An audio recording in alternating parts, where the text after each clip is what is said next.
gonna be cool. I'm loving it.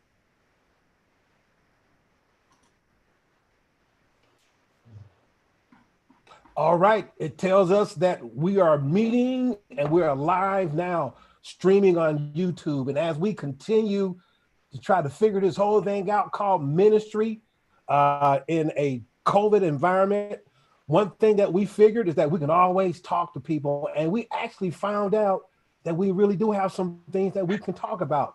Hello, ladies and gentlemen. My name is Curtis O. Robinson Sr., and I'm your host today for Momentum, a Stewardship Idea.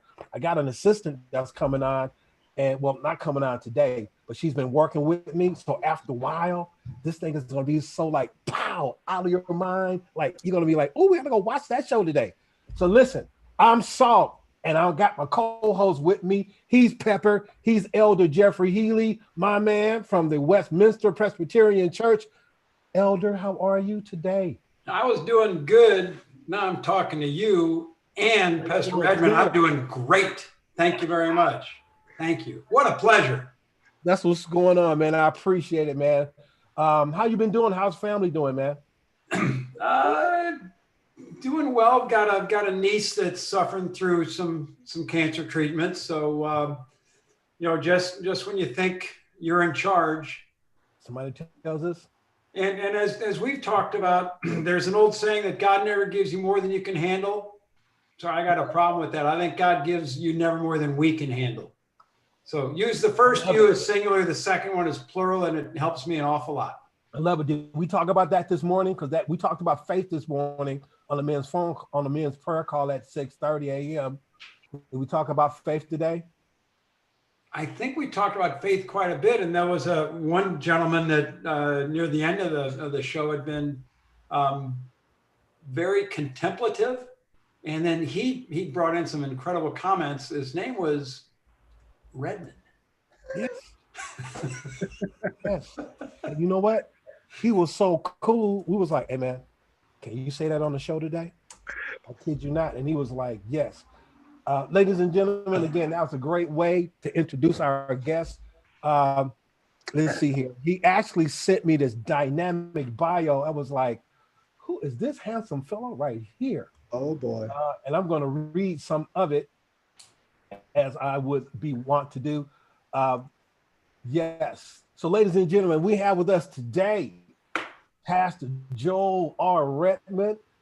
He is the pastor of the Church of the Valley. Is that right, Pastor Redmond? You got it. Yeah, Church of the Valley in San Ramon, California. He's from Atlanta, Georgia. So he is indigenous to the red clay hills of Atlanta, as my man W.E.B. Du Bois wrote in his book.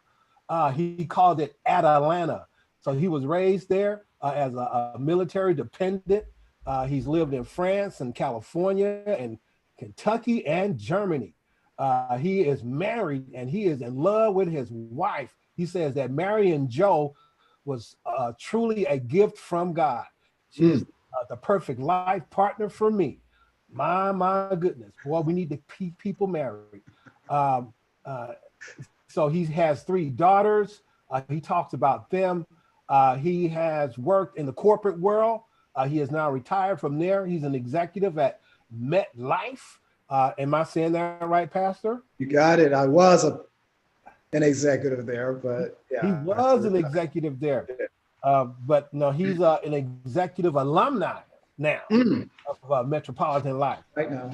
I think once an executive of a company that is such in high esteem, always an executive. But now he's doing better work. He's, I shouldn't say better work, but it is better work. He's working for the Lord, and we're just so glad to have with us today the one, the only, Pastor Joel Redmond. Say hello, Pastor Redmond. Hey, good to see you guys, and good to be with Salt and Pepper. I would not have guessed who was Salt and who was Pepper. You told me you're going to introduce one another, so I'm trying to get my brain around that right now. Do it, rocking and rolling, man. Hey, that's what it's up. Look, we're trying to unhouse you, and we're trying to unnerve you today. All right. You think you know? It's like we don't even know anything. We're just sitting up here talking about some books that we read, right, Jeff? Yes. So I'm going to start with a real simple question for you. you did a lot of school in the military in Germany. Yeah. What was it like being a young black man in Germany back a few years ago? The 70s? Was that the 60s and 70s? He said a few years ago. A few years ago. So where in Germany first? How was it? Yeah, you know what? The whole experience was cool. You know, early age, we were in France when I was in like first, second grade. And then Germany came up in my freshman and sophomore years of college. I will tell you, and it really resonates when you think about things in the US today. Here we are in 2020. I felt more as an American and welcomed as an American in France and Germany at that time than I ever had here in the US, right? Because I didn't sit in any category other than you're an American. You're on foreign soil. All of us are on foreign soil. And so we were welcomed and we had everything in common. All of us lived in a foreign land, and we would talk about getting back to the world. So we talk about the US as though it was a whole different world. But the experience was great. It was a good experience. Did 2 years of college in Munich. University of Maryland has an extension program, and there was about 1,500 military and children, as well as the children of diplomats, so the dependents. And you just run as a wild, 18 years of age. And, you know, it was a different life. So it was pre-pastoring. So you put an 18-year-old in Munich in September, and they have this thing they call the Oktoberfest that starts in September. So that was my introduction to a fest. So did you ever, how many masses, what were the most masses you had in any one sitting? No comment. Curtis, are you familiar with the mass? No. The only mass I'm familiar with is the kind that you use to make tortillas. But I'm sure you're going to tell me. Oh, that's what I thought you meant. Yeah. I'm talking about the liter. The liter mugs, that's for sure. Yeah. I mean, I'm drinking water right now, so I don't know. What are you talking about? At the Hofbrauhaus at the beautiful Englischer Gardens in München. Pastor, it's okay if you got smashed at Oktoberfest when you was a kid. And man, the Lord is forgiving you. You good, man. Absolutely. There's redemption. Hey, Jeff, how many do you think he drank? One more than me. Uh-oh. You know what? So I'm only going to ask you about the next morning because you probably don't remember. Moving on. Go ahead, Jeffrey. Back to you.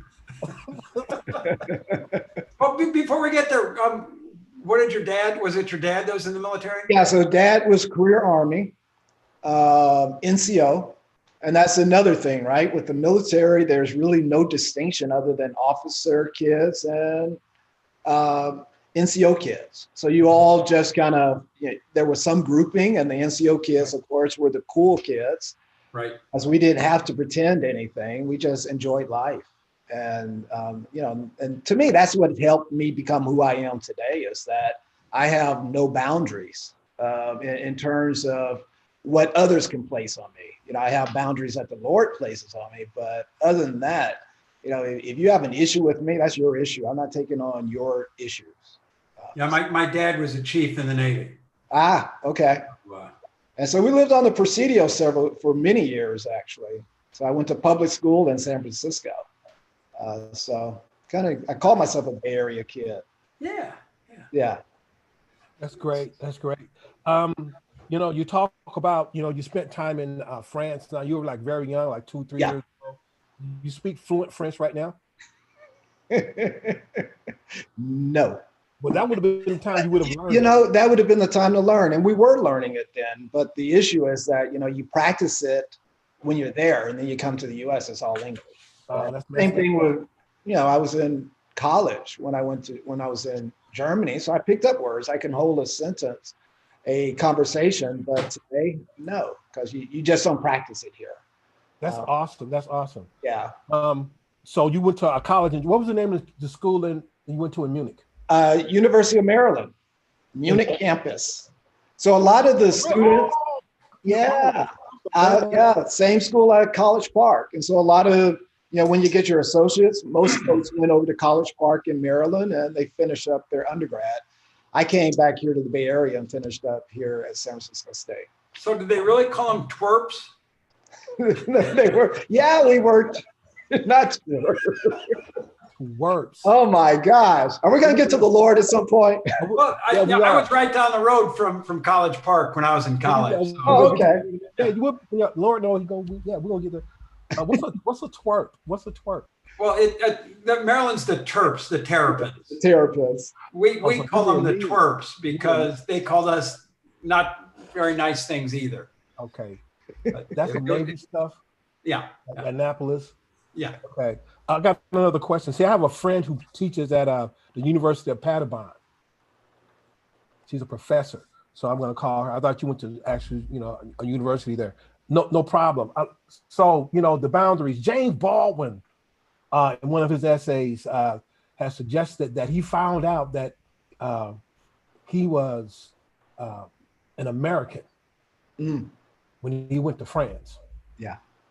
Because when he got to France, they didn't look at him because he was Black. And he got into just a little trouble, but he got into trouble because he was an American. Yeah. So you've traveled abroad, you've lived in Europe. How has that helped you shape your faith today? And what kind of experience was it? Did you feel any type of racism being in Germany? No, not at all. I mean, so when we were in France, it was the mid 60s. And at that time, the US and France, we weren't in the best of relationships. So de Gaulle was actually kicking the Americans out. And I can remember from my childhood, I was in first, second grade, things on buildings, Yankees go home. So to them, I was just a Yankee. I wasn't this, and you have to remember also that I moved there from Atlanta, Georgia, where, we lived in the projects. Dad got in the Army because we had, they had 3 children and they wanted to give them give us a better life. And so I go from the projects of Atlanta, Georgia to France. And, I had some of that Atlanta thinking then, and all of a sudden you're playing with everyone.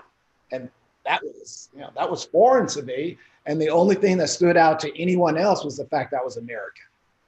And that helped shape me because when I came back to the States, in 3rd or 4th grade, I didn't accept some of the labels that came on because I was, my skin color was different than the majority in San Francisco. It really didn't matter. But San Francisco, I would say, was pretty progressive place even back then. We lived near the Haight-Ashbury, and so you really didn't have a whole lot of issues until I started getting into high school, and you're making life choices then, joining gangs and things like that. And, that just wasn't an option from the sergeant major. So, Cool, great, Healy. Yeah. Well, how did you get into MetLife? If you could talk a little bit about that, because what I'm hoping to do is as we were talking this morning, how did being at MetLife in a corporate setting, how were you able to incorporate what your faith and values were into corporate America? Were there instances where you were forced to make a choice that was at odds with where your faith was? And how'd you handle that? Yeah, absolutely. So I started with Met, I was still finishing up my undergrad. Then I got into internal audit. Once I graduated, I was an accounting major and just progressed. So when I look back at my career, I say God's fingers were on everything, so I was going to church, my wife and I, that was foundational for us. But I would say I was the guy sitting, the typical husband sitting in the back pew, hoping no one would call on me, coming a little late, so they don't ask you to volunteer to pray because we were going to a small church at the time. So I had the very last, that was my seat, that last pew when you walk in. And, somewhere, so 88 or so, I got transferred to New York. And at the, and I realized that either I need to make a decision, because I had Joel, the dad, Joel, the husband, Joel, the friend of my college buddies, Joel, the MetLife worker, Joel, the guy that went to church on Sundays. And I had a different language with each one of them. I had different things I thought were okay with them. And so I was really kind of wrestling with myself. What's your identity, Joel? And so we moved back east, and I joined a church in Morristown, New Jersey, of all places, and because that's where we lived. And Morristown was kind of the hub for AT&T. And for the first time, I got to see other African-American men who were executives. So my career was just taking off. So I was kind of, I want to know who these guys are. How'd you become a VP at somewhere like AT&T back then? And one of the things I was meeting them at church, because I was commuting every day into Manhattan. And so I realized that these guys are the same. You go bowling with them, you go see a movie with them, they just enjoyed life. And they were who they were, and that was attractive to me. And that's what really got me going in reading scripture, and getting to understand. It was like, Lord, you promised this abundant life. What is that? And just understanding kind of that, be just one guy, Joel. And that means the life he has for me.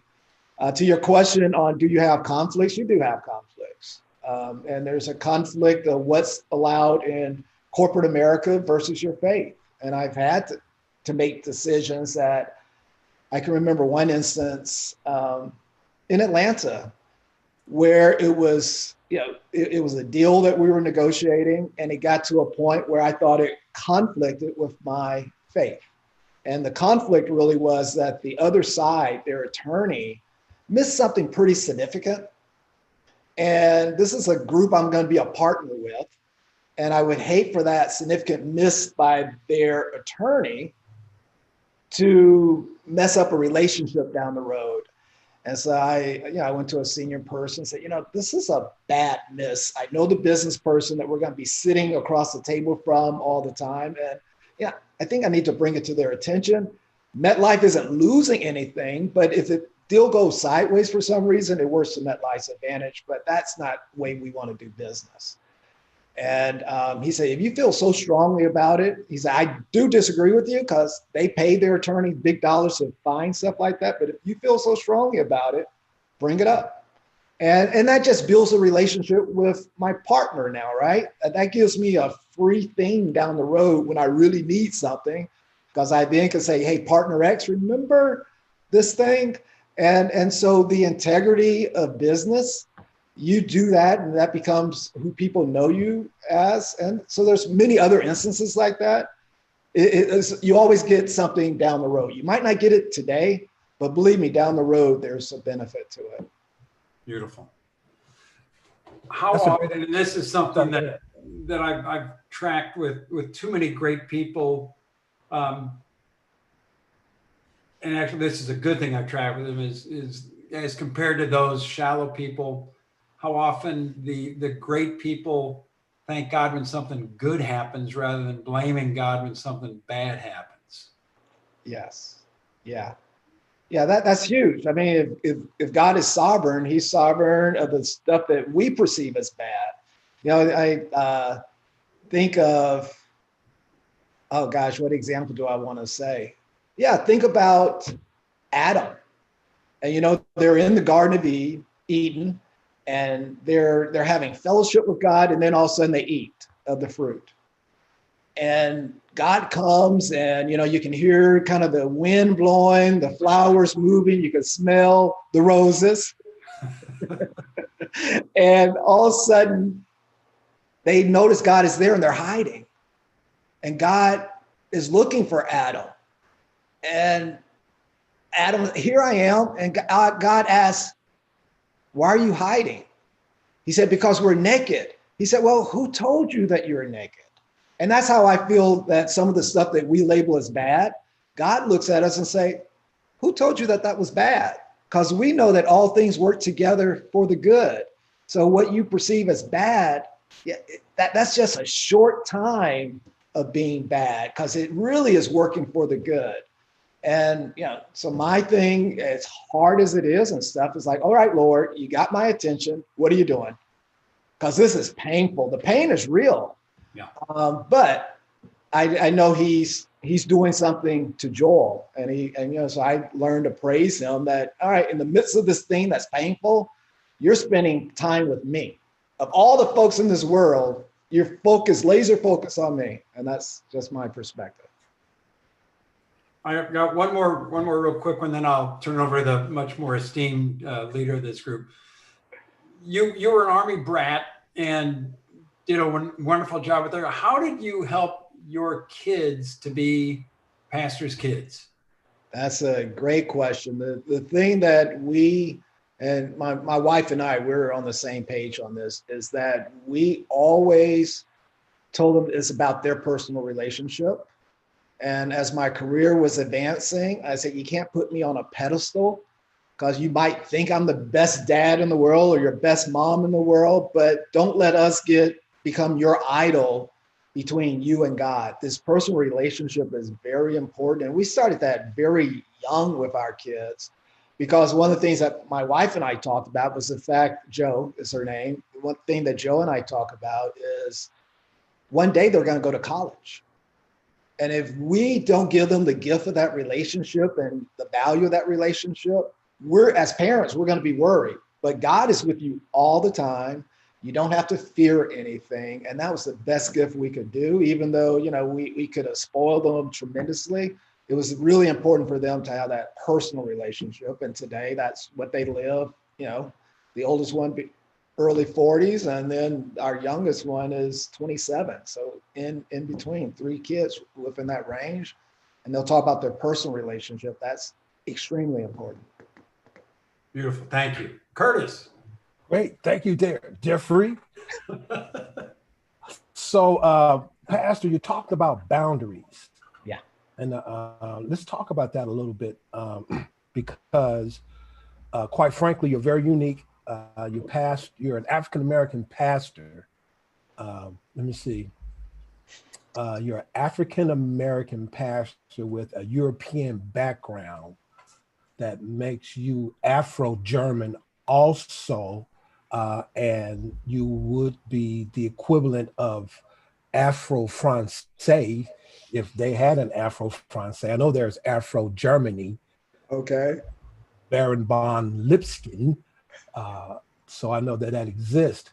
And you are here in San Ramon, California, and you're pastoring a predominantly white church. Yeah. So tell us, how does that work a little bit? It's corporate America prepared me for this, right? So with my career and the vintage worker that I was, in my generation, I was oftentimes the first and the only Black. So the setting was, so my career, I was already 4 years of being the only or one of few, right? And so in that, and which Curtis, we have to work a little extra harder on our relationships. I didn't grow up in the country club. I didn't go to the country club, and nothing negative about country clubs, right? But my point is that I didn't have the same upbringing as other folks. So sometimes the conversation that would take place, I had to adapt to the conversation so I can participate in them. So the same thing, when you come to church. I had 40 years of basic training of MetLife, and now you come to a church in San Ramon, and I would say we're multi-ethnic. San Ramon, probably in the 70s, was 80% Caucasian. Today, I bet you it's 48%. So now it's in the minority because of the Asian growth, and few Blacks out here, not many, but few. And so the congregation itself looks like that. But what I've learned in my corporate career is how to have dialogue and communicate with anyone, and not to come in with a chip on my own shoulder. I think that's really important, that I'm not speaking down on someone, but I'm speaking to them. So to me, it's all about communication and how you communicate. But it's a different world. It definitely is a different world. So I got to jump in here if I could. I have a daughter, Pastor Rodman, who lives over in England. and Laura Northwestern, then JP Morgan, London, Paris, MBA at INSEAD. Now she's married and lives outside of London. Was there with her, and there was this wonderful young man at the party, and at a party when she got married. And one of the people from the States said to him, and I'll get where I'm going pretty quick with this, said, "What's it like being an African-American in England?" And he said, I'm British. And he said, "Okay, so what's it like being a British African-American?" And he said, I'm British. Yeah. So what I want to, in a sort of roundabout way, unpack why we have to call, when you were in Germany, you were an American. What is that? What is the moniker of African American? How does that, is it something that has been helpful? Is it something that's just a title, or is it something you have to unpack? I think it's something you have to unpack, because the first thing someone sees is the color of the skin, right? And so that color of the skin, depending on their experience, will bring up something that I'm not attached to, but it's based on some experience of their life. So a lot of folks will approach you from that experience. And you have to understand that. So we African Americans, we've learned not to react to that first thing. And we talk about it often now, is that, I learned to be nice. I learned to let things go. I was in a dinner. Remember, I'm heading up, $30 billion of assets for MetLife. So the senior guy at MetLife here in San Francisco. And we're at a celebration dinner of a deal that was closed. And a broker of the deal, and it's a great dinner, clear, I'm the senior person, some real big, wealthy guys at the dinner, but I'm with the institutional, that's fine. But the broker, he's sitting next to me and not knowing how to hold a conversation with me. But he knew he wanted to talk to me and know who I was, because I oversaw a lot of assets. And he looked at me and said, "So Joel, what do you do with your free time? Do you play basketball?" I said, "No, actually, I'm a polo guy." Just out of fun. Exactly. And he looked like that. And I said, I can't say his name. I said, "I just want you to know that was an ignorant question." Yeah. Why would you assume at this dinner, and I'm in my 50s, that my free time, I'm going to play basketball? What's up with that? Yeah. But that was his frame of whatever. And my team, they just laughed at it, because they knew I have a very sarcastic tongue from my dad. And it's witty and it's quick. And sometimes I just can't stop it. Mm-hmm. And so that was mine. So anyway, that's part of it. So you understand people are coming at you from their experience, from their own biases, and you just have to deal with it. I love today that now we are helping folks understand their bias. That's good. So Pastor, when you accepted the position at your church, you're going to go deep now. Yes, we are. Thank you. Healy did it. He did it. So I thank him for that. He knew he did it on purpose. So you got into this new position. Yeah. Right? Did any members leave based upon the color of your skin that you felt? Absolutely. And again, God really used my corporate experience to prepare me for this. Because all my relocations, I was the first Black officer coming into that office. So and real estate is really almost like a fraternity business. It's a fraternity business. So you don't see minorities in there. You typically don't see many women there. And so I was the exception. So oftentimes I got used to, when I come in, There's a staff, especially I was accounting background, so I didn't go to the real estate school. I didn't go to Harvard. I didn't go to Stanford. I didn't go to Cal. I went to San Francisco State, right? And so obviously I'm coming there with not the same level of knowledge. And then I'm a minority. You couple that with them, so you must be the token guy. And then quickly you have to prove that you're not go down to their level. And some do quit. Some did quit, even in corporate America. So let's go back to, because they don't want me to be the leader. But that's their issue, not my issue. And to me, that's important. I don't take on the issues that other people grew up with. That's not on me to take on. So at church, absolutely. You wouldn't believe some of the things that someone would come in my office after a Sunday service. And remember, I've been at this church since '03. Mm-hmm. I'm not new to the church. And I'm not new to pastoring at the church. I was an executive pastor there. So I'm not new to teaching. I'm not new to preaching. I'm not new to doing weddings. None of this was new. But what was new, I was the senior pastor.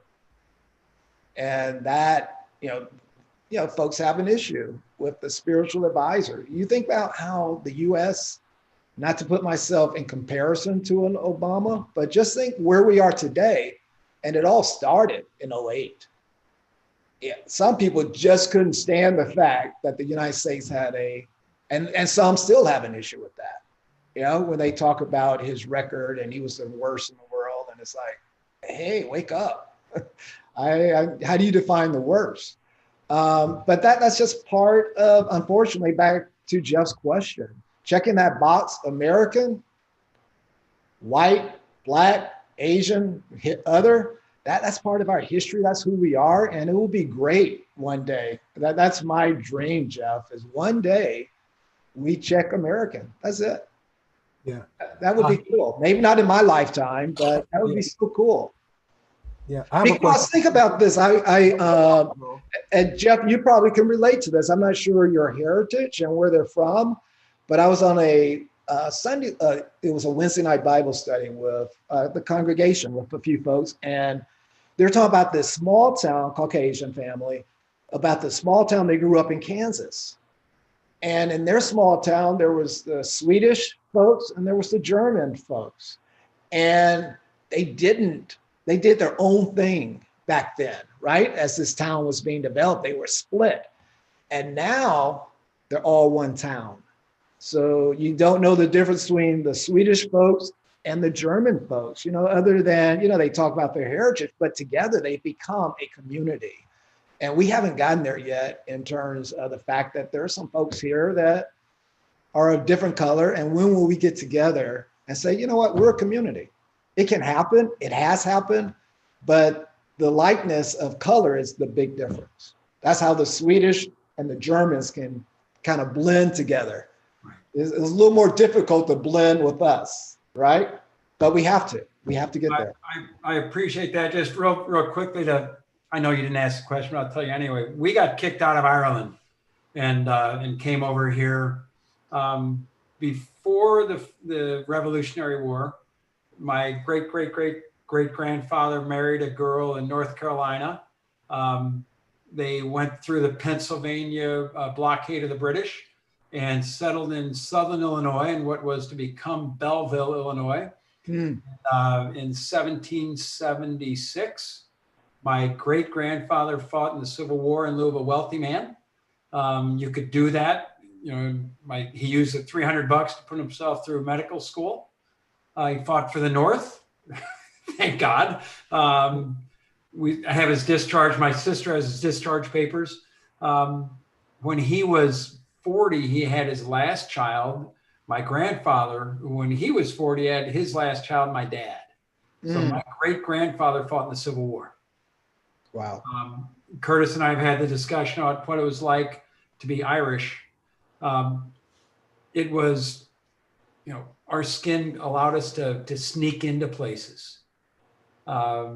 We were in Belleville, which was from the great movement. There were big labor strikes in southern Illinois and the St. Louis area. where black laborers came up and became scab labor. Yeah. So the genesis of the relationship there was scab versus union. Mm. It was easy to identify by color, but the animosity was scab versus labor. So it was a lot deeper than people thought, or not, maybe not deeper, but it had a different genesis to it. It was easy to point to the color, but the fact was you took granddad's job. And you didn't. It was your grandfather that took granddad's job. Exactly. Yeah. No, what's interesting, and Pastor Redmond, I got to get back to you because I got this model that I need to discuss with you, right? But I want to, kind of pick it back on Healy because I wanted to ask you a question. And I do apologize for, I thought you were through talking, but I just got to just slow down. My bad.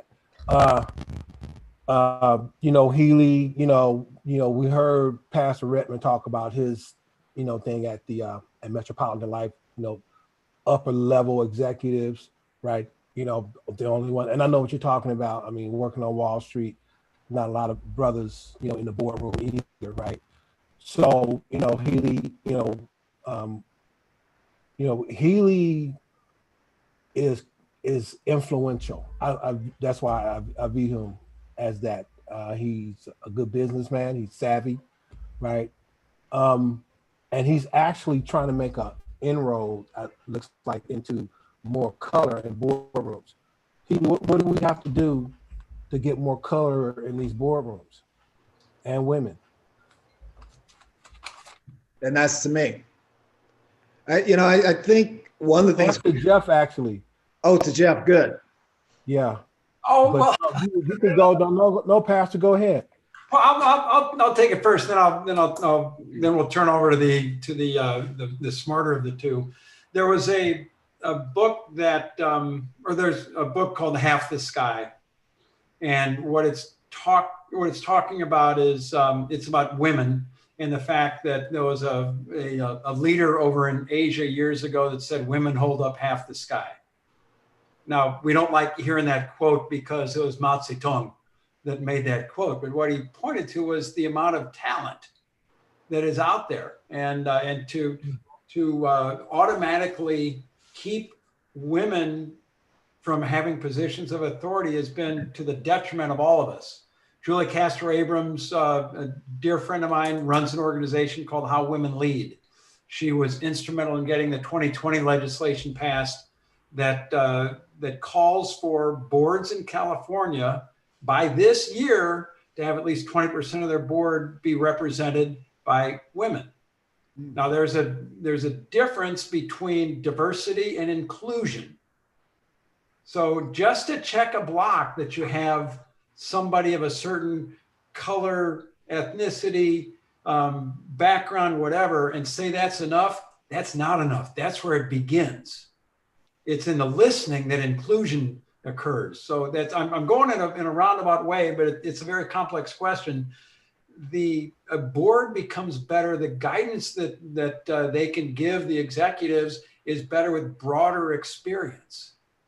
So I'm fully committed to getting people with a variety of experiences, a variety of ages at our little church over in Westminster Pres. 2 of our elders now are high school students.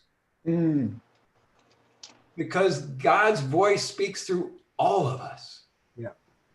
That's great, man. Okay. That is good.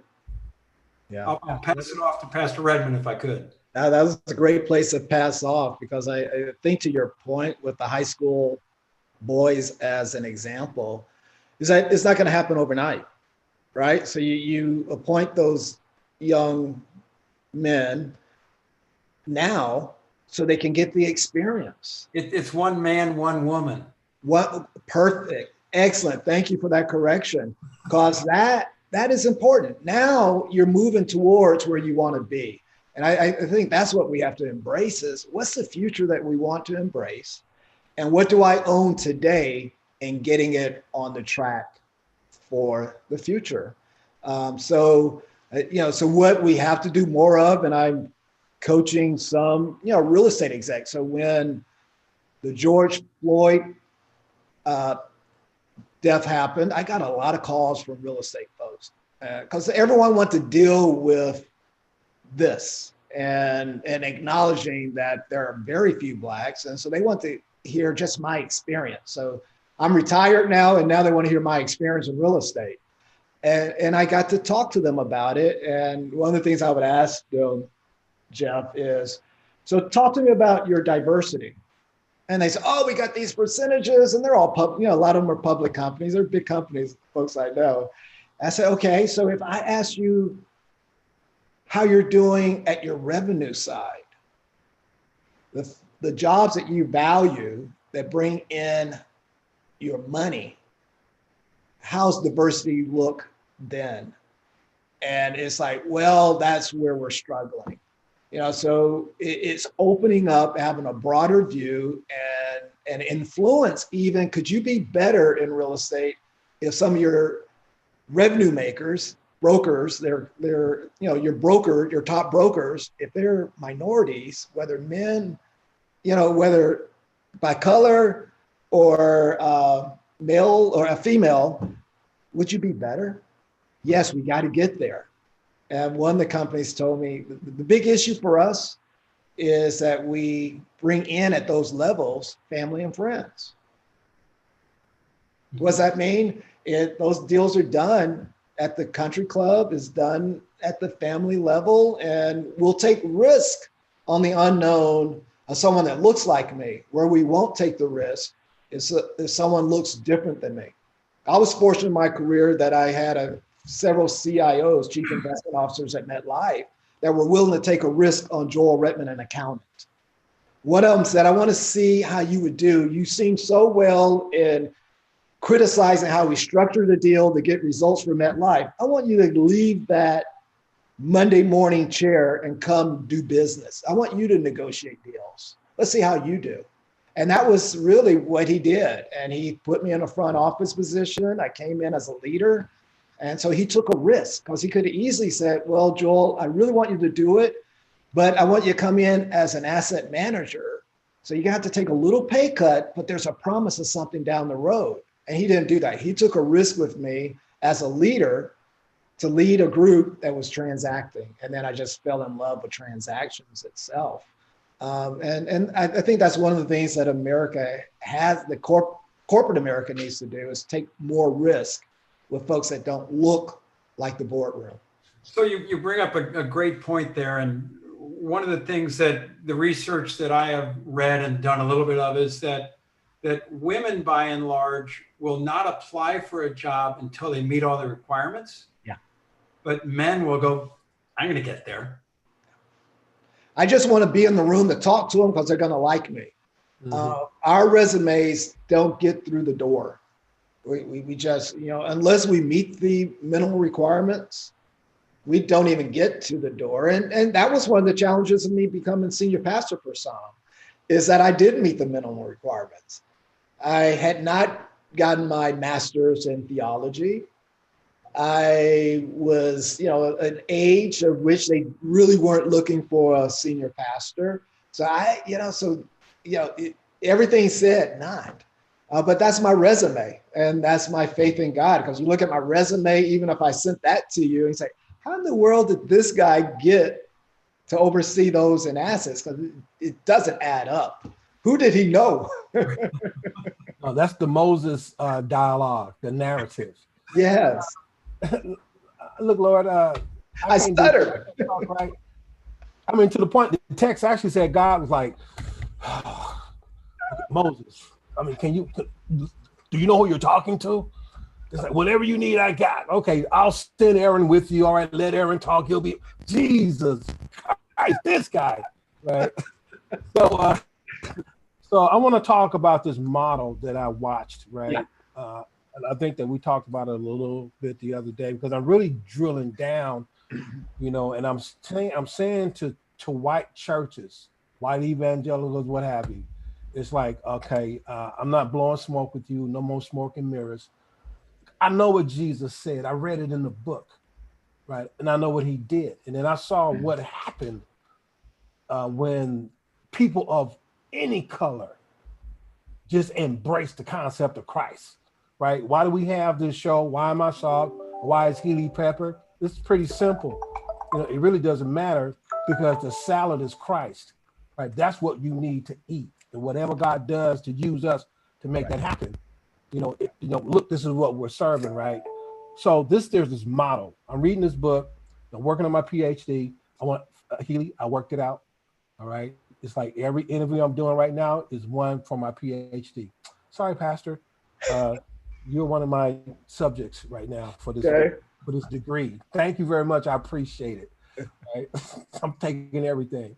But look, so there's this church in Kentucky called Southeast Christian Church or Southeast Church in Kentucky.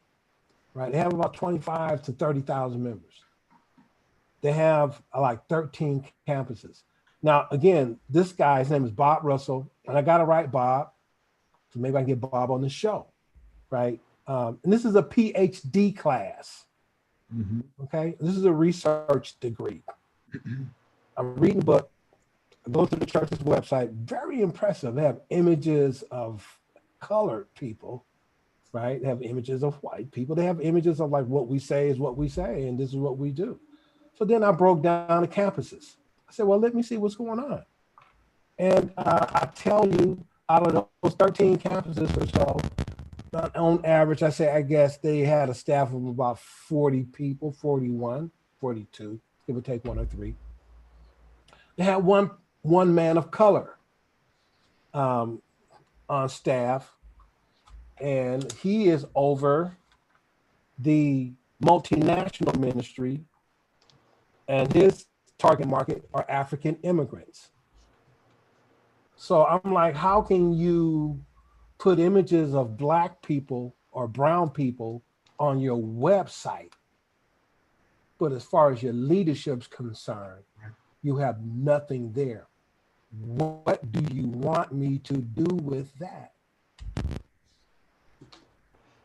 Now, that's an excellent point. You know, I believe when you look at the church, just like corporate America, when you look at the church and the leaders, it should be reflective of your community. So I don't know really what that community is, but if the community is of color and that's what they're promoting, then I agree. You just have to make that adjustment, and we're so slow in making that adjustment. But again, the reality is we have different standards, and we haven't fixed that yet. We haven't taken what Jeff just shared that they're doing over in Marin, of saying, hey, let's get 2 young folks. They don't qualify, but they love the Lord. Yeah, that's all we want, right? Yeah. And let us build into them leadership. And what great example that is, and what impact those 2 young folks going to have on other folks' life. And if you want the kids in that area to be influenced, man, build the influence makers right there at your church. What a great opportunity. But we have to step from these standards and actually use people and allow God to do it, especially when you're talking about the church, right? Talked about like your Moses example. Is there anything impossible for God? Right. No. The faith, what we talked about this morning about the faith, paradigm. Now, I see you, Healy, with a question. I wanted to move to also, you want to do the editorial, Jeff? Yeah, but when we're ready for it, please. Yeah, because I got one. I got one. You did last week. I did this week. Oh, I have one.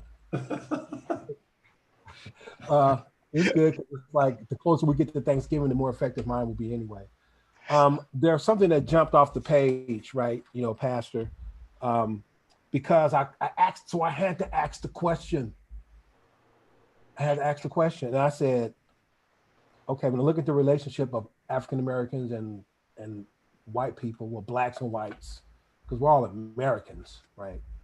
But the different colors, whatever. That's such a blase. I'll be glad when we get past that, Healy, so we can talk about the real problem, which is classism and elitism. But moving forward, You know, so I had to ask this question, and I had to say to this, I said, look, man, so Lord, am I to be more specific to my culture first? And the response came to me, he says, well, you need to have the guts to tell them that you're not a laboratory mouse. So, you know, again, I get back to, you know, the question. I mean, do I build my culture first? However, if I do, I need to live. I know me. You know, I'm Saul, right? Right. My boy Jeff, right? That's Healy. You think I would never leave a door open for him? Right. Right. You know what I mean? Yeah. You know, so that's what I'm struggling with. That's what I'm wrestling with. Yeah, I think you do both. I think it's not an either or, but it's both. And so how does it look with both? So for me in my corporate career, I spent a lot of time with young Blacks that were wanting to get in real estate. And so catch them as soon as I could, whether just graduating from high school and they knew that my door was open. They heard from someone else that, hey, this guy, Joel Redmond, will talk to you no matter what your age is. And just mentor them through the process. That to me, that's opening it up for the community. But at the same time, I'm talking to my peers at the senior levels and say, hey, there's this person I met. Can we just float this resume? They don't have the experience, but I keep hearing you say that you want diversity in your staff. Well, here's an opportunity. Let's prove that that's what you want. Right. But it's going to take an investment of your time to develop them. And so you can do both. And, you know, so for you where you are, I think you can, I know you can do both. Yeah, I would have to, but again, you know, my congregation, which is my community, consists largely of Black and brown people who, I mean, you look at the struggle with the middle class right now. I was reading an interesting article in the Washington Post where it talked about, you know, you look at the middle class in America, that number represents about 59%. Then you begin to break that down. Then you look at the salary structure or the money inflow, it's somewhere between $40,000 and $154,000 a year. That's 59%, right? And so I guess the parameters like, okay, we want to make sure that this bubble right here does not explode, because again, it's a very powerful piece to the American puzzle. My community is below the $40,000 level, right? You know, somewhere around 30, 31, 32. I've read some stats, maybe like 24, 25,000, you know, in Oakland, where the average cost of a home is $627,000, okay, of any kind. Yeah. You know, so I just appreciate you indulging me with that. I don't know if we can go anywhere with it, you know.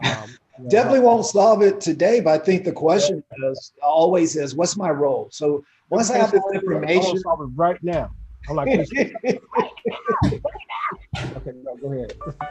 Yeah, what's my role? So now I have all this information. What do I do with this? Do I just sit on and say, wow, you know what? Those are some good facts. They kind of depress me, make me sad, and look at how we haven't gone as far as I thought? Or does it really spur me on to at least get that first step? And, you know, for me, it spurs me for that first step. And that's why mentorship, help folks dream differently to me. Help them dream. Yeah. So we're getting ready to shut down. And so we're going to let Elder Healy do our editorial. Excellent. You ready? Okay. So I don't sleep real well. There's too many great things going on that I just can't sleep. So, but sometimes I get to do fun stuff. And I was watching a movie on Netflix or YouTube, whatever it was, and I started it really was amazing. So 1961, there was a movie called Barabbas. Anthony Quinn was the title character. History reveals the introduction of Barabbas during the Passion. We don't really hear much about him before that. We know that he was a thug. We know that he was a bad guy. He was a rebel, but he was just a bad guy. He had murdered people.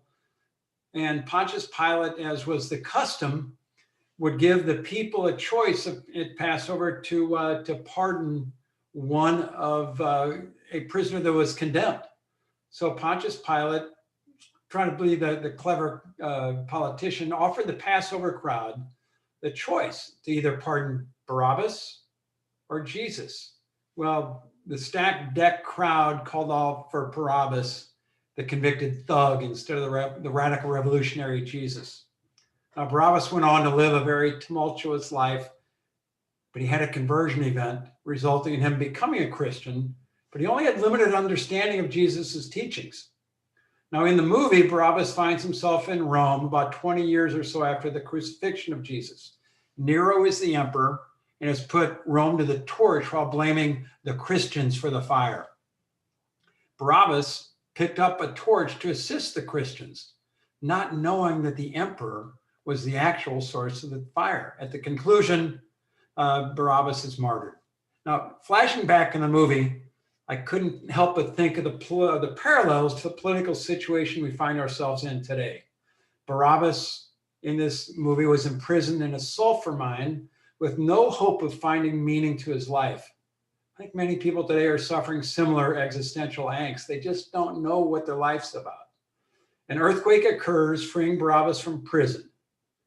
Now, for the last couple of months, all we've heard is both candidates promoting their side as being the protector against seismic upheaval. Now, Barabbas picked up the torch with wrong information. Seems remarkably like both those on the left and the right being fed micro-focused disinformation. So you got to do your homework. You got to, don't use cliff notes. Do your work. Question, question, question. But I go back to the opening scene of the movie. In that, you've got Jesus, this incredible gift of God, and you've got Barabbas, who is also an incredible gift of God. God knew the choice that the people would make. Jesus knew the choice that the people would make. Jesus took the cross for Barabbas and for you. Thank you. Thank you, man. That's great, bro. That's great, man. Feel like made me think I was at church. Ladies and gentlemen, I'm going to let that simmer. And again, Pastor Redmond, thank you so much for being with us today. That's a great editorial, Healy. Thank you. Pastor, won't you just say bye to us? We're out of here. All right. Hey, my pleasure. Good to see you two, brothers. And hey, thanks for inviting me in. Appreciate it. All right. It sounds good, man. Look forward to hearing you preach one day at the Faith Church. All right. Thank you, gentlemen. Hey, thank you. God bless you guys. God bless you. Thank you, everybody out there in YouTube land. All right. Facebook land. Thank you for showing up. Have a great one. Bye-bye. Bye. Peace out. Hey, good job. Good job, dude. That was on, dude. Oh, we got to go. Right, okay, goodbye.